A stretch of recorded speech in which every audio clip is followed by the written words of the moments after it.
we uncover one of the strangest identity mysteries in history. A teenage boy appears out of nowhere. He can barely speak. He doesn't know who he is. This is the haunting case of Kaspar Hauser. May 26, 1828. A teenage boy appears in the streets of Nuremberg. He holds a letter. His name, Kaspar Hauser. He barely speaks. He says only one thing clearly: I want to be a cavalryman, like my father. He can't walk properly. He doesn't know how to use utensils. Yet physically, he seems healthy. It's as if he had spent his entire life locked away. Kaspar quickly becomes a public curiosity. He learns to speak and write, but remembers nothing from his past. He can't describe the man who kept him. Some believe he was a missing royal. Others think it was an elaborate hoax. Years later, he is found stabbed in the chest. His final words? "The man who stabbed me said he had a gift for me."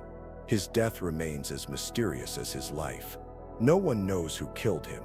And even today, we ask, was Kaspar Hauser real, or a ghost made flesh? In 1981, a strange arcade machine appeared in Portland, Oregon. Its name was Polybius, and it was unlike anything anyone had ever seen. Soon, players began reporting headaches, insomnia, seizures, memory loss, and some claimed they were being watched. Polybius was addictive. It caused players to hallucinate, panic, and in some cases, even attempt suicide. Mysterious men in black suits were seen collecting data from the machines, but not quarters. Data, player behavior, reactions. Just weeks later, all the machines disappeared. No trace, no files, no images, only stories. Some say it was a CIA MK Ultra test. Others say it was just a well-crafted myth from early internet forums. No ROM file has ever been found. But to this day, some people claim, "I played it, I remember it, and I was never the same." What if Polybius wasn't fiction? What if we were part of a test and we didn't even know it? Most Egyptian mummies are found with peaceful expressions, arms crossed, eyes closed. But one looked as if he had died mid-scream, mouth wide open, head tilted back, frozen in agony. That mummy was Pharaoh Seqen-Nera-Tao. Discovered in 1886 at Deir el-Bahari, his body shocked researchers. Unlike others, his mouth was agape, his face twisted in visible pain. They called him the Screaming Mummy. At first, it was thought to be a natural post-death reaction, but the truth was far more horrifying. Modern CT scans revealed that his skull had been shattered, multiple blows to the head and face, but no signs of defense. That meant he was bound, alive, and executed violently. Some believe he was captured by the Hyksos and ritually killed, a king who resisted and paid the price. Seqen-Nera-Tao's scream still echoes through time, his face locked in agony. Was it fear, pain, or a message? Among golden masks and silent tombs, his voice still screams. In medieval England, in the village of Woolpit, farmers were working in their fields when suddenly 2 children appeared. But these children were strange. Their skin was green, their clothes unfamiliar, and they spoke a language no one could understand. A boy and a girl, frightened and starving. They refused all food, except raw beans. Over time, the girl learned English, and what she said shocked everyone. "We come from the land of Saint Martin.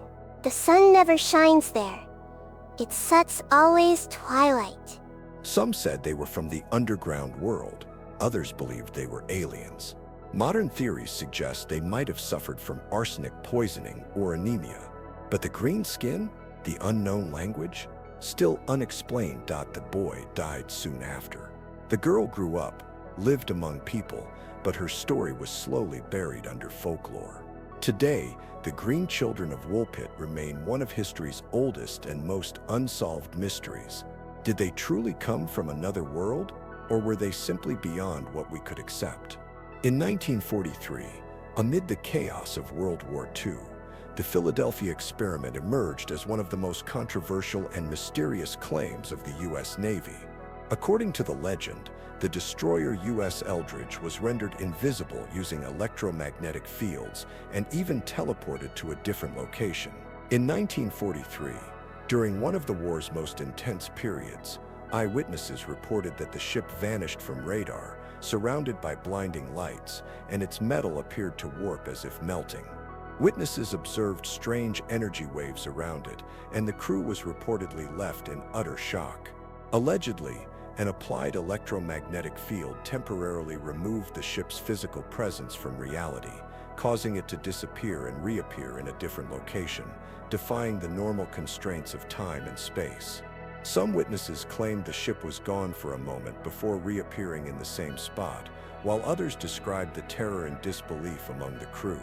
Scientists argue that such phenomena cannot simply be explained by electromagnetic effects, suggesting that the event might have been greatly exaggerated or even entirely fictional. Absent from official records, the Philadelphia experiment continues to shroud itself in mystery.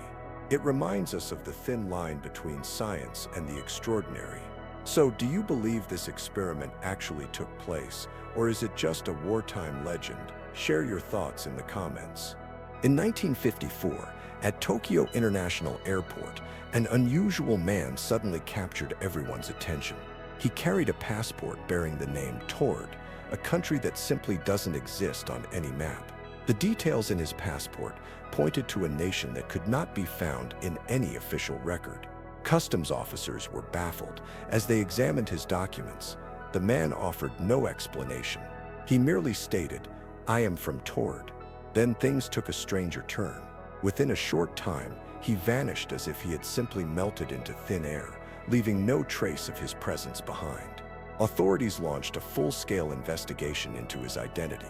Yet no trace of a country named Tord could be found anywhere on the globe or in official records.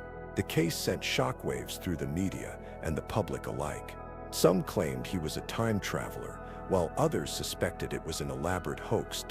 To this day, his true identity and the existence of Tord remain one of the greatest mysteries in modern history. No one has ever been able to confirm who he was or prove that Tord ever existed. This event continues to challenge our notions of time and reality, leaving us with more questions than answers. What do you think? Was he really from another realm, or was it all just a clever illusion? Share your thoughts in the comments. In 1518, in the city of Strasbourg, a seemingly ordinary summer day turned into a surreal nightmare. Hundreds of people, as if under a spell, began dancing uncontrollably in the streets. Introduction: a dance that began so innocently. At first, it looked like a festive celebration, but as days passed, the number of dancers grew, their bodies exhausted, and some even collapsed from sheer fatigue. Reports say that eventually, many danced themselves to the brink of death. The dancing epidemic spiraled out of control across the city. Hospitals were overwhelmed, with some people succumbing to heart attacks and exhaustion. Doctors attempting to explain the phenomenon speculated, perhaps we are under a divine curse. Spiritual leaders claimed it was either God's punishment or a warning from nature. Although the dancing plague was eventually subdued after several weeks of desperate efforts, it remains one of the strangest mass phenomena in history. To this day, scientists cannot fully explain what triggered this bizarre outbreak. What do you think was behind the dancing plague of 1518? A curse or an inexplicable mass psychological reaction? Share your thoughts in the comments.